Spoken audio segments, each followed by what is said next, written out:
every week third down is such a huge down. And you see the stats during the week, and then you watch the film, and you're like, it's not, doesn't look like they're a bad third down defense. There's a lot of broken plays, and some of that's luck, some of it's, playing good quarterbacks that are making plays on the run. But obviously, it's, Sean talks a lot about CFL football, where you try not to get the third down, get the first down on first or second down, so you don't have to deal with, all the complexities that happen on third down. But I was hoping that the film was worse than it was after seeing all those stats. And then looking at what they're able to do defensively, they're not really getting to the quarterback a lot. They get there, I guess, enough. So, yeah. And it's not one person. It's not Trey Hendrickson, and we know Vaughn isn't what he used to be. But what can they do to get to the quarterback? Yeah, they still have good rushers. I mean, inside Oliver is a problem. Vaughn still, it's not like he's turned into a bad player or anything. He's still a really good player. Rousseau's a really good rusher. So they're a challenge, and they get pressure on the quarterback, and so it's not something where we're sitting here thinking that we're not going to have that our quarterback's going to be able to sit back there for forever. So we'll have our work cut out for us. I know you obviously went there last year on a Monday night, but having Davis, who was in that building for 3 years pretty recently, can he be a resource in terms of what you think McDermott likes to do or things, even though he's an offensive guy? Yeah. It's he certainly has some experience there, and there's a different guy calling it, and so there are some differences, but and obviously we have a lot of experience with McDermott. He was in Carolina forever, and so you've got a lot that you can draw on from your history, whether it's his experience in Buffalo or our experience in New Orleans. I'm looking for us to play our best football at the most important time. We've had an excellent year so far, but everybody knows the playoffs are a new tournament unto themselves. So each play, just the heighten of the magnitude, and I'm ready for our guys to meet the moment. Looking at a game that is going to could be a back and forth battle with a really good team with Buffalo, how do you think field position can play an important part? Yeah, I think field position will be very important. If you look back to when we played them last year, we were able to tilt the table in our direction, whether it was because we turned them over or we had a long punt return. So field position will be paramount here. And so whether that's in the return game or a takeaway or something along those lines, or the net punting, field position, especially in the playoffs, is very, very important. Obviously, we've talked a lot about Marvin and the contributions he's made this season, but who else have you really seen make a lot of strides in some of those games? Yeah, I think Marvin has gotten the notoriety, but the whole group has played very, very well. We've mentioned throughout the course of the year J.L. Skinner and his contributions, not only in our coverage, but also in his blocking ability. And, of course, Will Lutz has had a tremendous year. So it's really been a complimentary effort of guys across the board, and we're going to need that Sunday in order to get the result that we're looking for. Marvin, he didn't break one, but he had enough 20-yard. He had a bunch of 20-yarders. Yeah. And got his just reward. Yeah, really, really happy for him. And Mike, like I've shared with you, it's also a compliment to the entire unit. But, Marvin has developed as a returner both in the kick and the punt return game. And obviously, the punt return has been, more highlighted. But just really happy for him and happy for our group. And, we're going to need those kind of plays here to continue this journey throughout the playoffs. Entering the season, the new kickoff operation, yeah, it was going to be an advantage to you guys because you had a great returner. Yeah. Teams have pretty much taken that away through the touchback. Yeah. But you've still...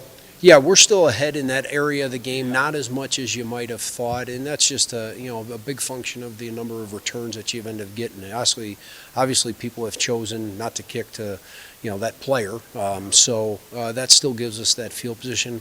And speaking of that play, it'll be interesting to see what happens in the offseason. Originally, when that rule was proposed, the starting field position on a touchback was going to be to the 35, and I think that if the league is looking for more returns, and we did get a little bit more returns this year as compared to last year, that may be something that they may relook at. But we just think to get that player with the ball in his hands is something that we believe is a weapon for us. We'll see what happens in the postseason with the weather. Yeah, no doubt. I think the weather could equal the opportunities. Just the early indications, it's not supposed to be, terrible up there in Buffalo, but, we know with a little bit more cold, a little bit more wind, the field position game, as we just talked about a few minutes ago, is going to be huge, and that can lead to more of those returns that we're speaking of. It's the same challenge every week. It's having the best defense to stop what they do best. Obviously, having multiple targets, including the backs and the tight ends, it's always difficult. But having a good plan each week is key. Vance, you have the most sacks in the league this year, and they were the toughest to sack this year. Yeah. So talk about that matchup. Well, it's going to be a good one, Mike. Obviously, the quarterback is a special player. He can buy time. Most of the big plays are made on the second act. He's buying time. How we rush this guy, who rushed this guy, how many guys rush the guy, that's part of the plan. Half the time when you're playing guys like this, when you rush only 4 guys, you can't contain him. So having a good plan to contain him, on certain D&Ds, having different looks for him to be contained. But obviously he's the best in football, as far as making the second play. So that's a challenge. BJ, a couple of the guys were talking yesterday about how against Sorry. Josh, you can't rush selfish. Like, Right, what does that right. entail? Well, our guys do a great job with that. For 2 years now, we've had games where we couldn't rush by ourselves. A guy like Josh, if you're rushing 4, it's 2 gaps open. So if everyone's not on the same page, he can take off anytime he wants. And if he steps through the B gap, it's dangerous because he can run for 40, or throw it for 50. So rushing together is always key. And having a plan to box him in and to get him on the ground and to chase him when he's moving. The biggest issue is the secondary, staying in coverage that long and plastering receivers. They do a great job with their scramble drill of finding the quarterback's eyes and making big plays. Again, most of their big plays are made on the second act, so that's our challenge this weekend. Contain versus getting after. Right. Are those cross purposes? Well, yeah, you can't just contain without rushing this guy. So that's the issue. If you try to just contain him without putting pressure on him, he's going to buy time and just make plays. So the issue is, how to contain a guy and also push the pocket and pressure him. So, again, I won't share a game plan, but you have to have ways to do both. Mm-hmm. Sure. Well, you're in the playoffs now. The ball is everything, and obviously their keys to victory has been taking care of the football and playing great defense and running the football. So it's a challenge, but we have to hunt the ball. If he makes a mistake, we have to, make our plays, and that's what's key there. But he's been really good at taking care of the ball this year. Because they don't maybe have like a defined number one, does that some ways help you in that you're not having to maybe move Pat to chase a Jamar and you can be a little better in your disguising if you I want? think it helps the quarterback more than it helps us, right? Because the quarterback's not focused on one guy.